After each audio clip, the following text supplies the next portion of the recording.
The gardening calendar most people follow ends in spring. The implication running through every planting guide, every seed packet back label, every beginner gardening book is that the window opens in April and closes before summer heat arrives, and that if you did not get your seeds in the ground during that window, the productive season is over until next year. This assumption costs gardeners a full second harvest every single season, and it persists not because it is correct but because the second window is less visible, less marketed, and less discussed than the spring rush that drives seed catalog sales. July planting is not a consolation strategy for people who miss spring. It is a deliberate second production cycle that, for specific crops, produces better results than spring planting because it sidesteps the early season pest pressure, germination inconsistency, and late frost risk that make spring gardening more unpredictable than most guides acknowledge. The autumn harvest that comes from a well-planned July planting is often the most productive and most flavorful of the year: greens that intensify in flavor as temperatures drop, root vegetables that sweeten after light frost, beans that produce clean pods without the aphid and bean beetle pressure that plague spring-planted crops. The selection logic for July planting is different from spring planting, and getting it wrong is how people confirm the false belief that July planting does not work. Cool season crops planted in July will bolt almost immediately. The combination of long days and warm soil sends them directly to reproductive mode rather than vegetative growth.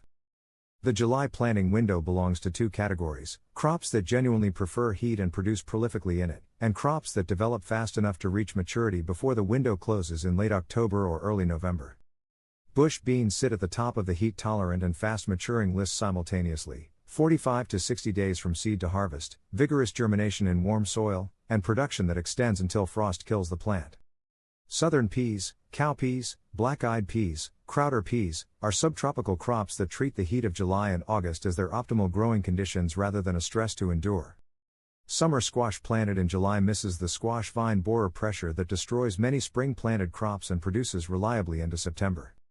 Cucumbers planted now will be harvesting into October in most zones, with cleaner fruit and reduced mildew pressure compared to the spring crop by late season.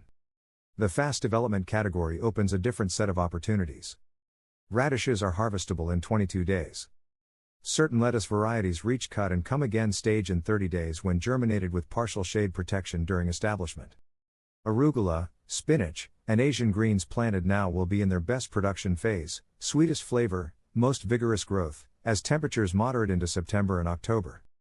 Getting seeds established in July heat without losing them to surface temperature stress is the practical challenge that separates a productive late planting from a failed one. Soil surface temperatures in full July sun in most of the continental United States reach levels that can kill seedlings at the soil line even when air temperatures feel manageable.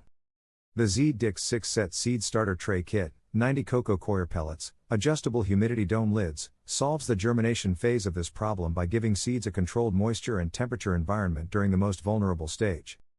Coco coir retains moisture more evenly than garden soil in July heat without waterlogging, which significantly improves germination rates for late season starts compared to direct seeding into sunbaked ground.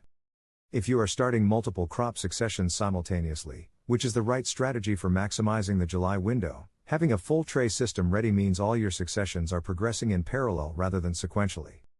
The link is in the description. Once seedlings are ready to transplant, or if you are direct seeding into the garden, shade cloth during the establishment period is not optional. It is what determines whether young plants survive their first 2 weeks in the ground. The shade and beyond 90% sun shade cloth, 8 by 12 feet with grommeted edges, reduces both air and surface soil temperature enough to move seedling survival rates from inconsistent to reliable during that establishment window.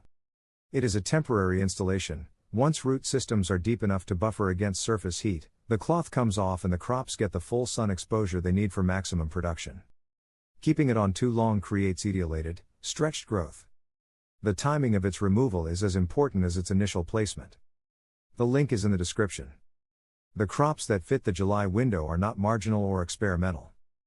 They are productive, many of them significantly less labor-intensive than their spring counterparts because the pest, disease, and germination conditions of late summer and early fall work in their favor rather than against them. The gardeners producing abundant autumn harvests that other gardeners assume require season extension equipment are largely doing nothing more complicated than planting the right crops in the right window and giving seedlings 2 weeks of shade cloth protection to establish. The window is open. Most people just never learned it was there. Subscribe to Garden Guru. The product links are in the description.